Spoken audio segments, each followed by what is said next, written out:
Welcome to the H2H Human Connection Done Right Summit, bringing together forward-thinking leaders who understand that true innovation happens when people, process, and technology work in harmony. Lean into this refreshing, energizing experience designed to inspire you with a new approach to a timeless principle. Our speakers will offer fresh insights that will challenge perspectives and spark new ideas. Hello.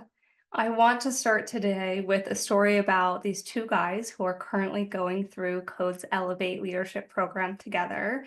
And for a bit of context, what anchors our programs is what we call team practices, which are live, weekly sessions that are comprised of training and group discussion and smaller breakout groups that are really focused on getting reps and applying leadership tools. But the first thing on our agenda every single week, one of the most impactful parts of our program, is what I call Lead by Example, which is a dedicated space where participants are able to share feedback, business tensions, and share how they've been able to apply the Code toolkit over the past week. And so we were in this Lead by Example portion of one of my team practices a few weeks ago, and these two guys decided to speak up, and they work on the same team, and they kept running into the same challenge. They had these certain cleaning standards that they needed to maintain in their workspace, and the support from their team was not there. The work was not getting done. It was falling back onto them. Their stress was building. They were frustrated. They knew that they needed to address it. Now, there's a lots of ways that they could have handled this, right? They could have sent a passive-aggressive email. They could have pulled rank. They could have scheduled a meeting and listed all the things that weren't happening and told their colleagues to get it together. They did mention that as they were spitballing ideas, that they had considered just yelling at their team. Luckily, they chose to do something different. They took a moment, they stepped back, they reflected together, and they thought about what is the best way for us to go have this conversation. And between the two of them, they decided, what if we just tried being vulnerable? Now, one of the things that we talk about in our Elevate program is that when we give feedback, it can be really impactful to share how we feel in those moments with the people that we're giving feedback to. And so they walked into that conversation and they said, when this work is not getting done, we feel really stressed out. The responsibility is falling on us. We feel like we're letting our boss down, and we cannot do this on our own. And to their surprise, it kind of worked. They said the next day, those same team members showed up and started taking initiative. Was there still coaching to be done? Absolutely. Were there still some committed actions to make? Of course. But instead of reacting, instead of pointing fingers, they led with self-awareness. They communicated really clearly. And because of that, they were able to have a real conversation that led to change, as opposed to one that could have led to resentment or misunderstandings or further frustration, probably from both sides. But my favorite part about this anecdote is that I was not in the room.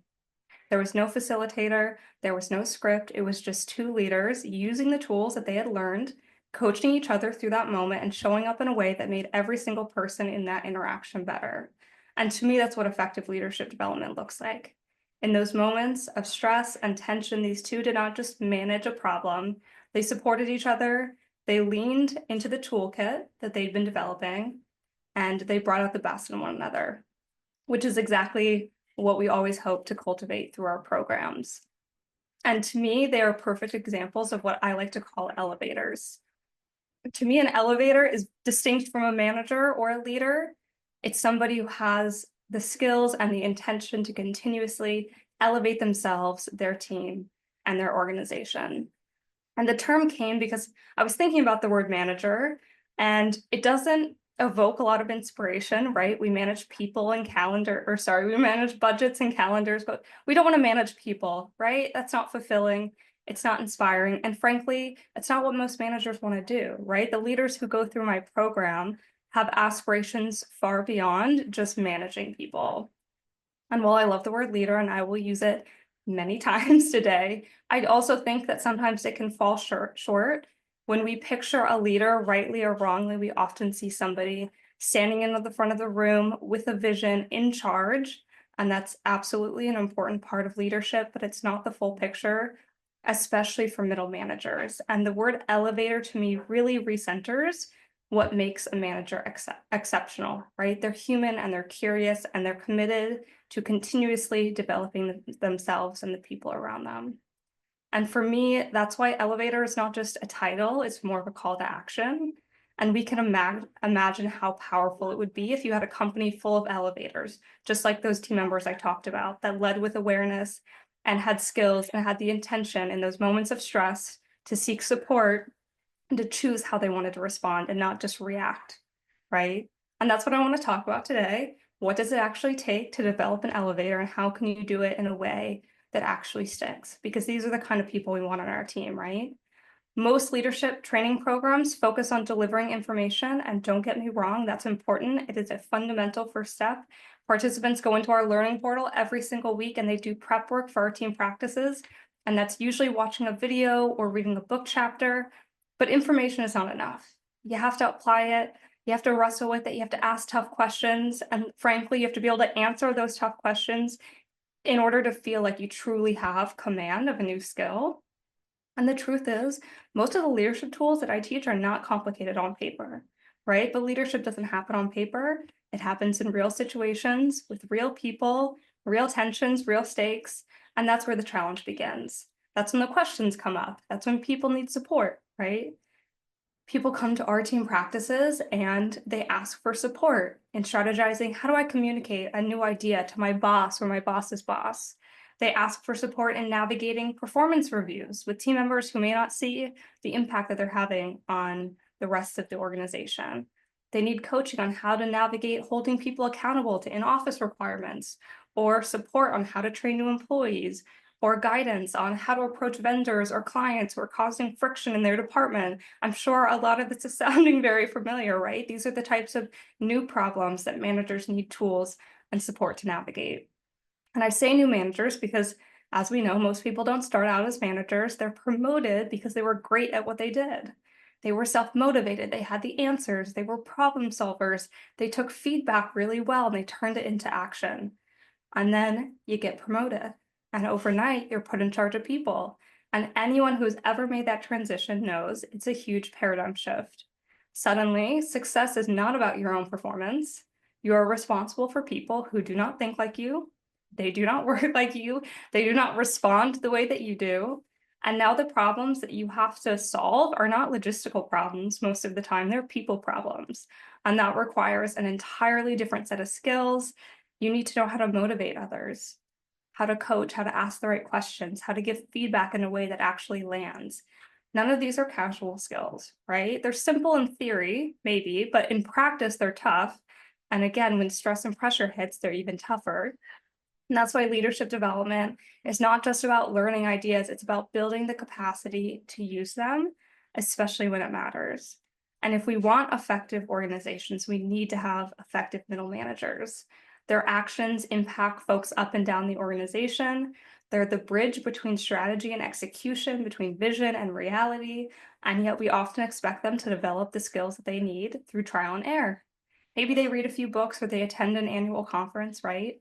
But that's not how real growth happens. That's not how behavior change happens. And that's why our approach is built around practice. I really believe that so much of the magic of what we create with our Elevate programs is our ability to create genuinely safe, developmentally focused spaces. Spaces that are technically at work, but they feel different than work. And a place where leaders can get reps, they can test ideas, they can get real-time feedback before those big moments arise. And a space where they can build confidence so that when the stakes are high, they don't just react, they respond. I'll never forget what one participant said at the last day of our program. He said this was a really great place, a safe place to practice new things without having to worry about really screwing somebody out. And I think that that is something that we cannot afford to overlook. Because if we want leaders who show up with mindfulness and with self-awareness, we have to give them the space to build those muscles first. So I'm going to offer a metaphor that I think to me makes leadership development really straightforward. To me, leadership is like building any other skill. And I played softball in college, so we're gonna lean on that a little bit. Leadership in my world is like a team sport, and I think we should treat it like one. So let's say you needed to teach somebody how to throw a ball, right? They've never done it before. Maybe they played some other sports. So there's some transferable skills, but they've never really thrown a ball. Okay. Would you just throw them into a game, expect them to nail it? Of course we wouldn't. That's that's ridiculous. You would never assume that they would be successful right away. You'd probably worry that they would hurt themselves or somebody else because they're being asked to perform with zero preparation. And yet, so often, this is exactly what happens with leadership. If we want to teach somebody how to throw a ball, you're not just going to hand them a book about it. You're not going to show them a video and call it a day. You wouldn't put them in a room with a trainer who's just giving a really long lecture and expect them to perform under pressure. All of those things are really useful starting points, but they miss a critical step: practice, right? With any athletic skill, practice is everything. It's where you get reps.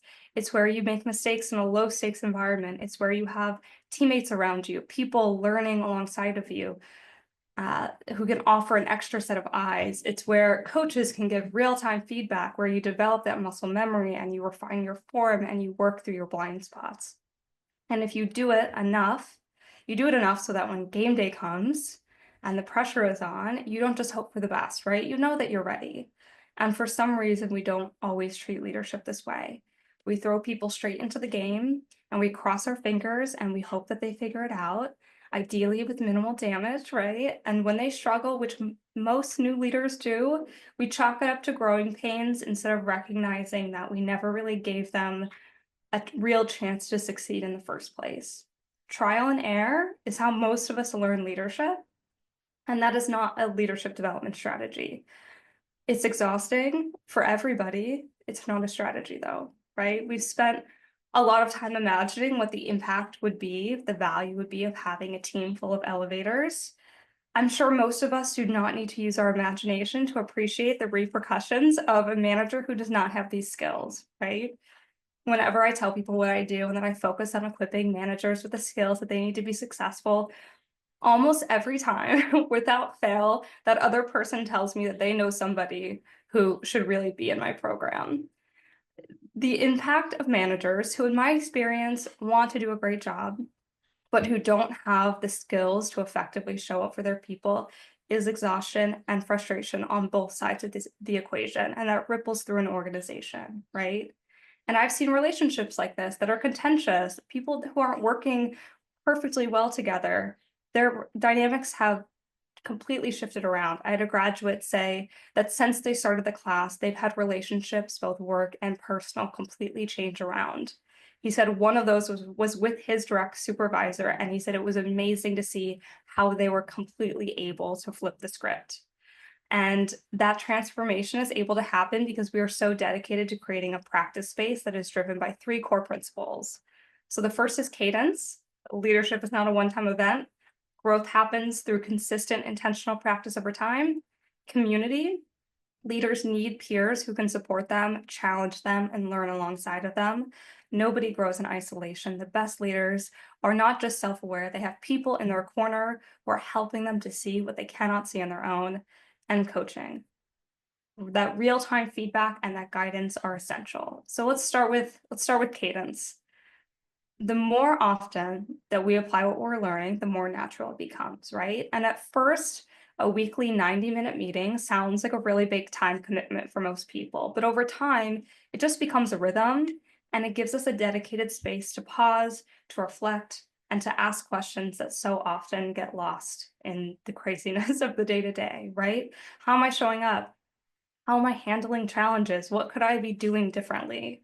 And without intentional moments to step back and reflect, it's really easy to get swept up in the midst of having to get a million things done. Having a regular cadence allows participants to continuously prioritize their development, which is the only way we make real progress, right? And these weekly practices create accountability. It's a built-in opportunity to make sure that we are using the tools that we're learning, that we're giving the feedback that needs to be given, that we're applying new approaches in real time. And they offer something else that's also really important, which is support. Like I mentioned previously, we carve out space to talk about those real business tensions, which are challenging us right now, and we work through them together. On some weeks, maybe it's your challenge, right? You walk away with clarity and a next step, or you have a new way to approach whatever that problem is. Or maybe you're in what we like to call the fishbowl, right? You're listening, you're learning, you're helping somebody else navigate their challenge. And that's really powerful too, right? Because the next time you face something similar, you're not starting from scratch. You've already done the mental reps. You have a deeper understanding of how to approach it and which tools to use. This rhythm, this practice, right, ensures that leadership development is not just theoretical.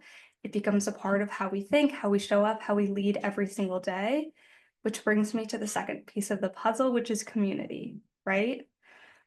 It can be really hard to remember what we read in a book. Doesn't matter how hard we try, like things start to slip out of our memory over time. But we do remember stories, we remember laughter, we remember the real moments that make ideas come alive. So a model or a framework that might seem flat on the page suddenly has a lot more depth when we see somebody apply it to a relatable situation. And that's why every leader in our program is part of a small 8 to 12 person cohort. And there's something that I've seen time and time again, which is that confidence grows in community. So many managers feel alone in their challenges. They just assume that everybody else has it figured out. But when they step into a space and they hear someone say, "Me too, I've been there," things start to shift, right? They realize they're not the only one struggling to navigate tough conversations. They're not the only one feeling the weight of responsibility. And that sense of shared experience is really powerful. I had a participant say that one thing they really appreciated was the camaraderie of what they did in the program. He said, there's these mixed feelings about Zoom style or team style calls, but the level of connection and relationship building that was happening in the context of our program was really inspiring. And I get it. Sometimes people are like skeptical about structured programs, especially in a virtual setting. But when they're done right, these spaces don't feel like another meeting. They feel like a place that leaders can be real and they don't always have to have all the answers. And they can learn new things and they can take a deep breath and they can admit when they're stuck and when they need help. And that's where the magic starts to happen. And it just takes one person to be brave enough to be vulnerable, and it starts to create a ripple effect. And the team steps in, and it's not to judge, but to be thoughtful and to ask questions and to empathize and to offer support. And in doing that, your command of the toolkit grows in tandem with the trust that you're building with your team members, right? Think about the anecdote that we started with today. They were able to reflect together and have a conversation with each other in real time because they had had that conversation. They had conversations just like that so many times in team practice. They knew what to do because they'd practiced doing it. They had both the skills and the trust that they needed to unlock something really special. And it's that combination of skill and trust that lets us do really special things. One of my favorite practices and tools that we use in the program is called a PDP, a personal development practice, where everybody identifies an old habit, something that maybe is not serving them, and then the new habit that they want to build instead. And not only do you get to work with your teammates to identify what is that old habit and what's the new habit, but once you've identified that, you continue to lean on each other, right? Their team members all know what they're working on. And inevitably, when we slip back into our old pattern, our old habit, there's somebody there to nudge us in the right direction. So having that community helps us to make sure that we're always growing. And this is happening with every single tool all of the time, right? This is how you grow a developmental community in an organization. And this is why our leadership tools stick, because they're lived experiences reinforced by a team who genuinely cares. And that's what elevators do. They help each other rise. And the last piece here is coaching, right? Every session includes live coaching because having real-time guidance as you put these skills into practice makes a big difference. As a trainer, I'm trying to ask the right questions and offer perspective and help people refine their approach in that moment. If you think about it this way, right, we'll go back to our analogy. If you're learning how to throw a ball, you don't want to throw it 100 times with the wrong form. That's not making you better, right? That's just reinforcing bad habits. The same is true for leadership. Practicing it the wrong way doesn't help anybody. So that's why live coaching is such a critical part of what we do. Leaders don't have to wonder if they're on the right track. They get the immediate feedback. You have a coach that can tell you yes or no, or, tweak it. Let's try it this way. And that gives them the confidence to keep going, right? Knowing that they are developing in the right direction. And we also make sure that coaching is accessible whenever a participant might need it, not just in our team practices. So our learning portal is set up so that when someone is working on their weekly reflection log or their weekly feedback log and they need help, they can submit their work directly to me. So not only do they always have support, but we've leveraged technology to make asking for that support really easy. We've created a system where leaders can practice, course correct, grow, all with the expert guidance right there in the room, no matter where the room is. So I've touched on it here and there, but I do want to spend a little bit of time talking about the actual toolkit that we cover. Our leadership toolkit is built around 4 key areas. Every tool that we teach falls into one of these 4 buckets. It's either a self-awareness tool, a communication tool, a coaching tool, or a team and company dynamics tool. One of the biggest things that I emphasize throughout our program is self-awareness. Looking in the mirror, right, before we look out the window. And as we introduce new tools, the question isn't just how can I use this to change others, but how can I use this to show up differently, right? Our elevators are asking questions like, how am I showing up? What is my mindset? Where do I feel stress and pressure? How can I communicate more effectively? They are reflecting in real time. And with that in mind, communication, like I said, is a huge focus. Learning how to give feedback the right way without shame or blame, and ensuring that conversations are happening in a timely and productive manner. Coaching, again, another key piece, especially for new managers. Most managers, like we talked about, are promoted because they knew the answers as individual contributors. They've probably done that job before. But great leadership is not about having all the answers. It's about asking the right questions so that your team can critically think and grow into their own potential, right? And then, of course, team and company dynamics is woven into everything. Understanding where dysfunction is coming from, knowing how to effectively address it is really key to creating strong, healthy teams. And what's powerful about the toolkit is it's so interconnected. As we move through the program, each tool builds on the last and it creates a stacking effect where skills reinforce each other. And by the end of the program, leaders are leveraging a really robust toolkit. They can throw an issue on the table, diagnose the root cause, understand the goal, and confidently choose which tool is going to move them forward.